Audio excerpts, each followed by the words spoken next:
Assalamualaikum warahmatullahi wabarakatuh. Sore itu di sebuah subway di kota New York, suasana cukup hening. Kereta api bawah tanah itu cukup padat oleh orang-orang yang baru pulang kerja.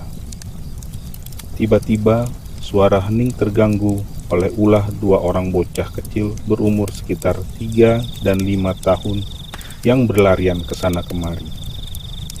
Mereka berdua mulai mengganggu penumpang lain. Yang kecil mulai menarik-narik koran yang sedang dibaca oleh seorang penumpang, kadang merebut pena ataupun buku penumpang yang lain. Si kakak sengaja berlari dan menabrak kaki beberapa penumpang yang berdiri menggantung karena penuhnya gerbong itu. Beberapa penumpang mulai terganggu oleh ulah kedua bocah nakal itu, dan beberapa orang mulai menegur bapak dari kedua anak tersebut. "Pak, tolong dong anaknya dijaga," pinta salah seorang penumpang. Bapak kedua anak itu memanggil dan menenangkannya. Suasana kembali hening, dan kedua anak itu duduk diam. Tak lama kemudian, keduanya mulai bertingkah seperti semula, bahkan semakin nakal. Apabila sekali diusilin masih diam saja, kedua anak itu makin berani. Bahkan ada koran yang sedang dibaca, langsung saja ditarik dan dibawa lari.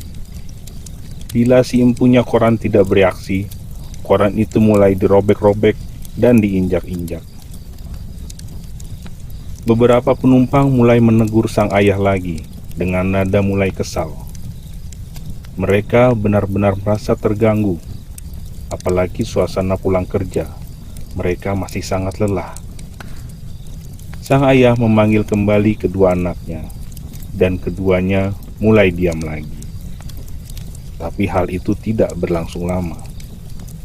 Si anak mulai membuat ulah yang semakin membuat para penumpang di gerbong bawah tanah itu mulai marah. Beberapa penumpang mulai memarahi sang ayah dan membentak. "Pak, bisa mendidik anak tidak sih?" kata seorang penumpang dengan geram. "Dari tadi anaknya mengganggu semua orang di sini, tapi bapak kok diam saja?" Sang ayah bangkit dari duduknya, menghampiri kedua anaknya yang masih mungil dan menenangkannya. Dan dengan sangat sopan, berdiri dan berkata kepada para penumpang yang ada di gerbong itu, "Bapak-bapak dan ibu-ibu semua, mohon maaf atas kelakuan kedua anak saya ini. Tidak biasanya mereka berdua bertingkah nakal seperti ini. Tadi pagi, kedua anak saya ini baru saja ditinggal ibu mereka yang sangat mereka cintai. Ibu kedua anak saya ini meninggal karena penyakit leukemia yang dideritanya." Bapak itu diam sejenak dan sambil mengelus kepala kedua anaknya, meneruskan ceritanya. "Mungkin karena kejadian yang menimpa ibu mereka berdua itu begitu mendadak, membuat kedua anak saya ini belum bisa menerima kenyataan dan agak sedikit syok karenanya.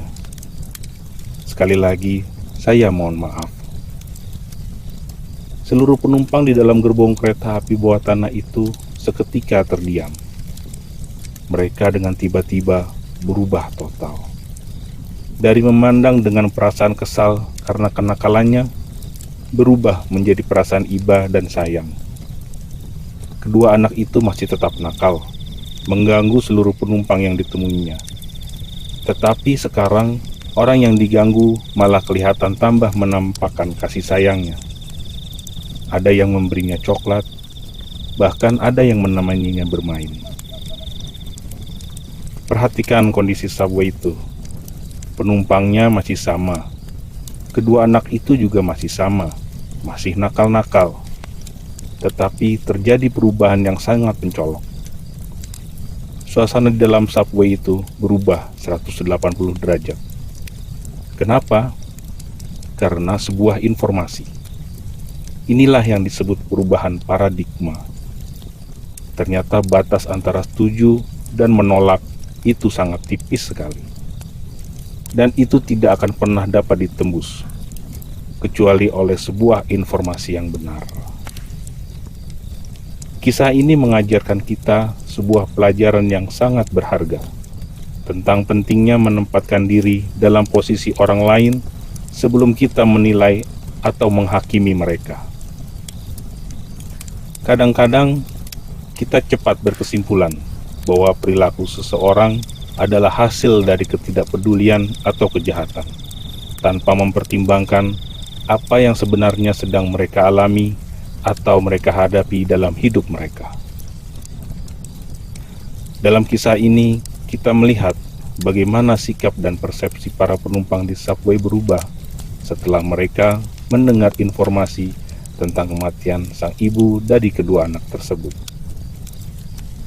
Sebelumnya, mereka merasa terganggu dan kesal dengan perilaku nakal anak-anak itu.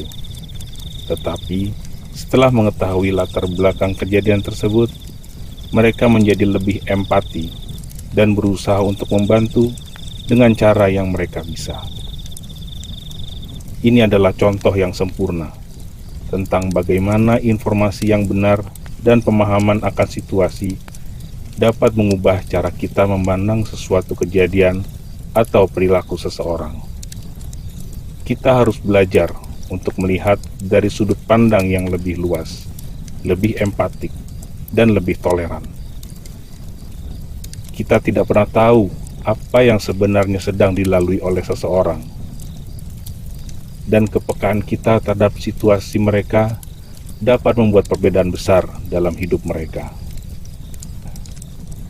Jadi, mari kita belajar untuk menghargai dan mencoba memahami situasi dan perspektif orang lain sebelum kita menilai mereka.